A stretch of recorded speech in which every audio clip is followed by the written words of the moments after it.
नमस्ते दोस्तों। आज मैं वीडियो बड़े दिनों बाद बना रहा हूँ क्योंकि समय नहीं मिलता है, कभी बिज़ी हो जाता हूँ मैं। और सब्जेक्ट भी सोचना पड़ता है कि क्या बोले। होते तो बहुत छोटी छोटी बातें, पर कंबाइन कैसे करें इसके बारे में थोड़ा डिसाइड करना मुश्किल होता है। आज मैं आपको बताऊँगा दो चीज़ें, एक गुरु के ऊपर, गुरु शिष्य रिश्ता, और दूसरा जो बनाऊँगा वो है ब्रह्म मुहूर्त। अच्छा, गुरु शिष्य जो है, सबसे पहले आप बता दूं मैं आपको, गुरु जो है वो प्रतीक है सत्य का, ज्ञान का, जो सत्य बताता है, जो ज्ञान का है, अपने अनुभव। और शिष्य वो होता है जो उसको फॉलो करता है, ब्लाइंडली फॉलो करता है, भक्त होता है वो भक्त। गुरु अपने तप के बल पर गुरु बना होता है, और शिष्य जो है वो गुरु के पद चिन्हों को आज्ञाकारी होता है। तो जीवन में गुरु कैसे बनना चाहिए, बनाना चाहिए, वो बड़ी बात यह है कि जब भी आप गुरु बनाते हैं किसी को, तो गुरु को कभी भी आप अपने व्यक्तित्व के अनुसार चुनते हो। तो आपने जो है कभी भी गुरु बनाने के पहले जो है सभी गुरुओं को सुनो, ध्यान से देखो, समझो। और एक मौका आएगा जहाँ आपका हृदय जो है एकदम से जो उसके साथ ट्यूनिंग हो जाएगा और बोलेगा ये मिल गए मेरे गुरुदेव। उनकी बातें सुनने के बाद, उनके प्रवचन, उनकी ज्ञान की बातें सुनने के बाद में आपको लगेगा कि हाँ, ये व्यक्तित्व जो है ये मेरे गुरु योग्य है। क्योंकि आप जिसके जैसा बनना चाहते हो या जिस फील्ड में आप जाना चाहते हैं, आप ऐसे व्यक्ति को ढूंढेंगे जो उस फील्ड का मास्टर हो, परिकाष्ठा में मास्टर हो। तो आप हमने जो है गुरु ऐसे चुनते हैं। फिर दूसरी बात यह है कि अगर आप पिछले जन्मों का, अगर पहले से ही गुरु और शिष्य का संबंध है, तो समय आने पर जो है गुरु अपने आप आपको मिल जाएंगे। बस आप आपने अपना ध्यान जो है ईमानदारी से जो आपके कर्म है उस पर लगाया करो। गुरु, जैसा कि हम जानते हैं, गुरुदेव नमो नमः, ओम गुरुवे नमः, गुरु ब्रह्मा गुरु विष्णु गुरुदेवो महेश्वरा, गुरु साक्षात पर ब्रह्मा, है ना। एक ये हो गया। और दूसरा, गुरु जो है उसकी कोई मूर्त नहीं होती है, गुरु की होती है वाणी। ठीक है, गुरु की शक्ति होती है और आप उनके भक्त होते हैं। गुरु, अगर आप रूप में फंस रहे हो तो प्रॉब्लम आ जाती है। इसलिए हम क्या करते हैं, गुरु पादुका की पूजा करते हैं या गुरु चरण की ध्यान करते हैं। उससे क्या होता है कि हमारी बुद्धि, हमारे मन में वहम नहीं आते हैं, सही गलत अच्छा बुरा वाला। इसमें हम पूरी तरह से ईमानदारी से हम गुरु का ध्यान करते हैं। हमारा मन जो है फिर वो कल्पना नहीं कर पाएगा गुरु के अनेक अलग अलग रूप। वो देखेगा बस गुरु एक शक्ति है, गुरु एक विश्वास है, गुरु एक तत्व है। तो उस निराकार स्वरूप का जब आप ध्यान करेंगे तो मन के पास कल्पना करने के सिवाय कुछ नहीं है। वो कल्पना करेगा और वो कभी भी जो आपको विचलित नहीं करेगा। अच्छा रहेगी गुरु और शिष्य का रिश्ता कैसा होना चाहिए। जैसा एक छोटा बच्चा होता है, अगर उसको मेले में जाना है सवेरे, उसने बोला है कि सवेरे हम, मम्मी पापा ने कहा कि हम सवेरे जाएंगे मेले में और जलेबी खाएंगे, ये वो। तो रात भर जो है वो बच्चा जो है ना, वो उसी दुनिया में रहता है और वो इंतज़ार करता है कि कब सुबह हो और कब वो मेले में जाए। तो उठते ही पहले वो माँ बाप को बोलेगा चलो आज। उसको एक तो नींद आएगी नहीं और नींद जल्दी टूट जाएगी, और वो बड़ा उतावला होगा कि मैं जो हूँ मेले में जाना है, बहुत आनंद लेना है। उसी तरह एक शिष्य को गुरु की आज्ञा का इंतज़ार ऐसा होना चाहिए, एक उतावलापन होना चाहिए, एक प्यार से कि गुरु आपसे कहेंगे शिष्य, तो आप ऐसे समझ के आपकी लॉटरी लग गई है, जी गुरुदेव ऐसा करो कि अपने सर के बाल फलाने राम के बाल, सर के बाल गिनो। अब आप ये सही गलत अजीब सा लगेगा, लेकिन आपको ये नहीं सोचना है कि गुरु ने ऐसा क्यों कहा। बस गुरु का प्रणाम किया, गुरुदेव इसमें जो भी मन ही मन ध्यान करना, गुरुदेव जो भी आप मुझे ज्ञान देना चाहते हो, मेरी ज्ञान जो है वो मुझे ज्ञान हो जाए, इसी प्रार्थना के साथ मैं आपके आदेश की पालना करता हूँ और बाल गिनना शुरू कर दो। अब एक आम आदमी बोले क्या मूर्खों वाली बातें हैं, सर के बाल फलाने रकम के गिनना है, एक अजीब सा, हजारों क्वेश्चन आएंगे, आपको क्वेश्चंस को इग्नोर करना है, करते रहना है।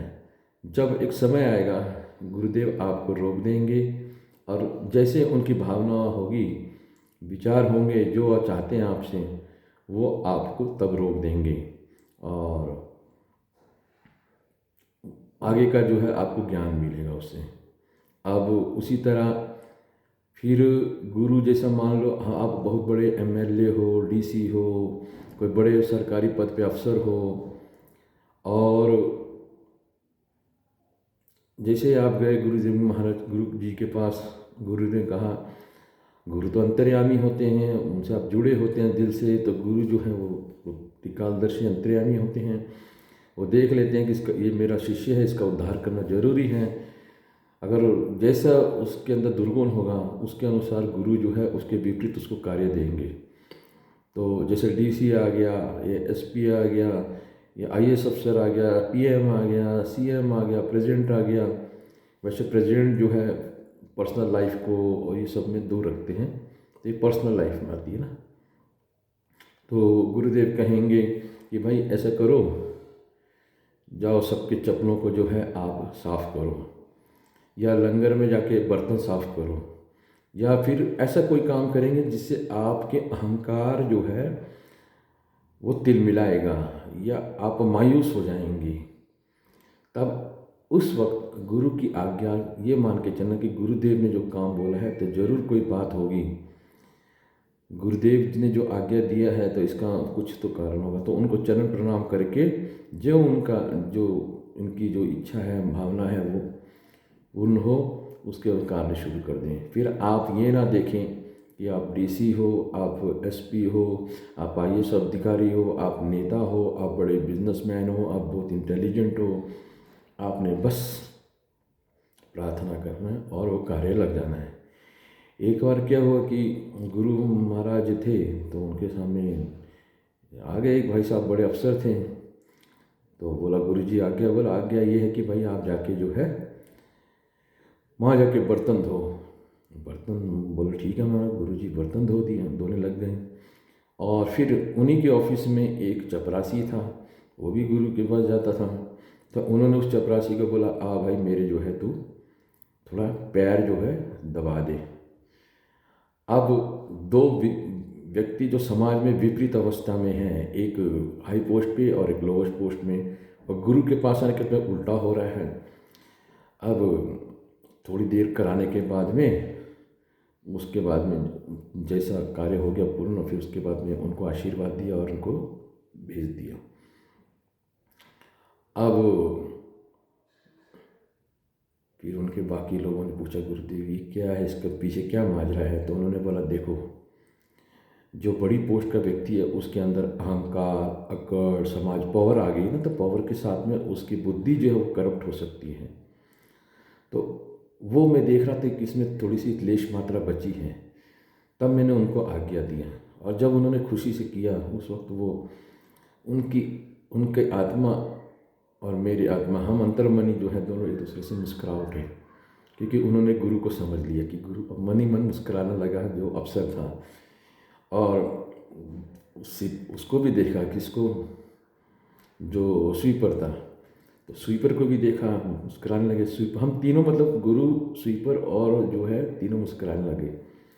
और जैसे वो तीनों ने मुस्कुराए, हम दोनों को ध्यान लग गया। और ध्यान लगने के बाद में उनको ध्यान आया कि दोनों जो हैं, जो डीसी सा जो अफसर था और जो चपरासी था, ये दोनों गुरु भाई थे, और ये पिछले जीवन में जो है गुरु ये थे। गुरु जो अब के गुरु है वही गुरु थे, और उनकी आंखों से धारा बह रही थी जो प्रेम और भक्ति की थी, एक अच्छी आनंद की। तो गुरु की कई बातें ऐसी होती है जो आपको समझ में नहीं आएगी, बस गुरु ने जो कह दिया, उनका आशीर्वाद लिया, प्रार्थना करें, प्रभु गुरुदेव मेरे से कोई घटना, मैं सबके जो है इस परीक्षा में सफल रहूं, और गुरुदेव जो है आशीर्वाद से उनकी आज्ञा को पूर्ण करने में लग जाओ। सही गलत मत देखो, क्योंकि उसमें आपका भला ही होगा। माँ बाप भी ऐसे ही करते हैं, पर माँ बाप जरा प्रेम मोह तुम्हें थोड़ा होते हैं, और गुरु तो जो है आपको अपने लेवल पे लाना चाहते हैं। और गुरु तो हर समय चाहता है कि उसका शिष्य जो है उनके जैसा निपुण हो, और हो सकता है आगे बढ़ जाए, क्योंकि पिता और गुरु ये दो लोग ही चाहते हैं कि उनका बेटा या उनका शिष्य जो है उनसे कई कदम आगे बढ़ जाए। बाकी संसार में सब लोग जो है ऐसा नहीं चाहते हैं।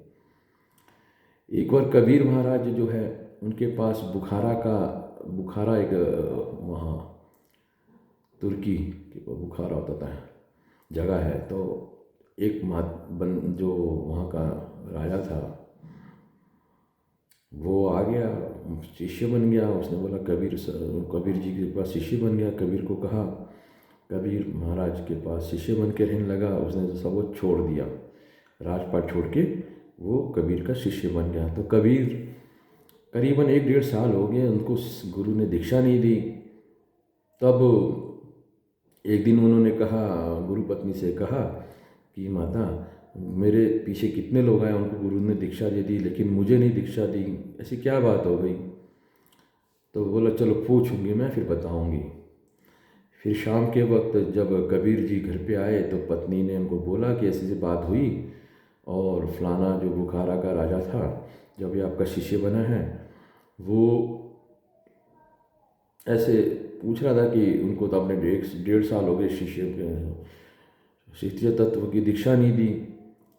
तो कबीर जी मन मन मुस्कुराए, बोला कोई बात नहीं, आपने ऐसा करना, कल जब वो जाए, जब वो तो जानबूझ के जब वो सड़क से घर के सामने से गुजरे तो आपने जो है उसके ऊपर गोबर या कचरा फेंक देना। बोला ठीक है। बोला ये पाप? बोला कोई पाप नहीं होगा, उसको उसका आंसर मिल जाएगा। फिर बुखार का जो शिष्य था, जब वो गुरु शिष्य के 5 साल लगा, जब वो घर के पास से गुजरने लगा तो कबीर की मिसेज ने उनको बुलाया, बोला इधर आना। दौड़ के आया और उसके ऊपर जो है उसने पूरा गोबर फेंक दिया, पूरे बाजार में गोबर फेंका। और जैसे गोबर फेंका और सब अड़ोसी पड़ोसी हाथ देख कर अचंभित हो गए, कुछ हंसने लगे, और ये बड़ी क्रोध में आ गई। जो शिष्य था बोला अगर तुम मेरी गुरु पत्नी नहीं होती, गुरु माता नहीं होती, तो मैं बुखारा का राजा था, मैं तुम्हें इस वक्त जो है काट डालता है, सजा दे देता है। मतलब बहुत क्रोधित हो गया, और उसको अपने पुराने संस्कार जो है उसने याद कर लिए। और फिर उसने स्त्री जो है वो कबीर की मिसेज चुप हो गई। बोला प्लीज़ नाराज मत हो, ये गुरु आज्ञा की ही मैंने पालना की, आपके उत्तर का जवाब जो है गुरु महाराज देंगे। तो एकदम शांत हो गया, ठंडा हो गया। बोला अरे ये क्या बात हो गई, गुरु ने कौन सा खेल खेला? फिर जब वो गुरु गोष्ठी में गया तो कबीर जी ने बोला देखा? बोला हाँ भाई, ये गोबर से नहा के आ रहे हो, क्या बात है? बोला गुरु जी कुछ नहीं। तो गुरु जी तो समझते थे कबीर जी, उन्होंने बोला मिल गया उत्तर? बोला नहीं महाराज। बोला जब आपके ऊपर गोबर फेंका गया मेरी मिसेज ने जब गोबर फेंका, जब कचरा फेंका, तो आपने क्या रिएक्ट किया? बोला मेरे अंदर से एकदम से क्रोध आ गया, और मेरे राजा वाला जो वो भाव आ गया कि मैं राजा था, फलक बुखारा का राजा होता तो जो है मैं तेरे को यही कर डालता, लेकिन इस वक्त मैं शिष्य हूँ, तभी तुम बच गई, नहीं तो सजा दे देता। तब कबीर मन मन मुस्कुराए, बोला जब अभी भी तुम राज तो छोड़ दी हो, लेकिन राजा छोड़ने के बाद में भी आप उस यादों में, उस फीलिंग्स में जी रहे हो, जिसकी वजह से जो है आपकी डेवलपमेंट नहीं हो रही, आप पूरी तरह से शिष्य नहीं बन रहे हो। इसके लिए कई बार मैं जब आपको आज्ञा देता हूँ तो कई बार आपके अंदर का जो राजापन का जो भाव है वो झलक जाता है। तो बोला गुरु जी ये तो समझ में नहीं आया। बोला कि आप जब राजा थे वो उस वक्त था, अभी आप शिष्य हैं तो पूरी तरह से शिष्य बन जाओ। आप अपने आप को ये सोचो कि आप कुछ नहीं जानते, आपको कोई पावर नहीं है, आप एकदम पूरी तरह से भक्त गुरु के। फिर वो शांत हो गए। फिर उन्होंने जो है गुरु से क्षमा मांगी, गुरु माता से क्षमा मांगी। फिर करीबन बताते हैं कि 1-1.5 साल फिर दोबारा जो है उसके ऊपर गोबर फेंका गया, किसी ने मजाक उड़ाया, लेकिन अब एकदम शांत हो चुका था। फिर कबीर जी ने बुलाया, बोला हाँ भाई दीक्षा लेंगे। बोला गुरु जी दीक्षा तो मुझसे उसी दिन मिल गई थी जिस दिन आपने मुझे समझा दिया था। बोला तो बस। तो कहने का तात्पर्य ये है कि कभी भी हम पास्ट की फीलिंग्स में रहते कि मैं वो था, मैं वो हूँ, इससे मुक्त हो जाओ और भविष्य की चिंता भी नहीं करना है। ये कहानी मैं इसलिए सुना रहा हूँ क्योंकि ज़्यादा करके फौज से अफसर जो रिटायर होते हैं, पुलिस होती है जिनमें पावर होता है, उनमें एक फीलिंग के साथ जीते। वो रिटायर हो गए होते हैं लेकिन फिर भी उनकी चाल में, उनकी बॉडी लैंग्वेज में, उनके बॉडी जेस्चर और हाव भाव में ना वो पास्ट वाला जो है वो पर्सनालिटी लिंगरिंग करती रहती है, जिसकी वजह से क्या होता है वो आगे नहीं बढ़ पाते। इसके लिए कभी भी आपको पास्ट की फीलिंग्स में नहीं रहना। वो एक गेम था, एक पार्ट था, आपने ईमानदारी से निभाया, उसमें कुछ सीखा, कुछ रह गया। अगर रह गया तो दोबारा आपको मौका मिलेगा, और अगर सीख लिए तो आपको नेक्स्ट स्टेप मिलेगी। ये सब बातें हैं गुरु और शिष्य। तो शिष्य को जो है गुरु को इस तरह से रखना है सर आंखों पर, क्योंकि गुरु की शक्ति और गुरु की भक्ति ही शिष्य की शक्ति है। ठीक है, गुरु आत्मा, शिष्य आत्मा जब एकाकार हो जाए तो समाधि को उपलब्ध हो जाते हैं, जो नर नारायण बन जाता है।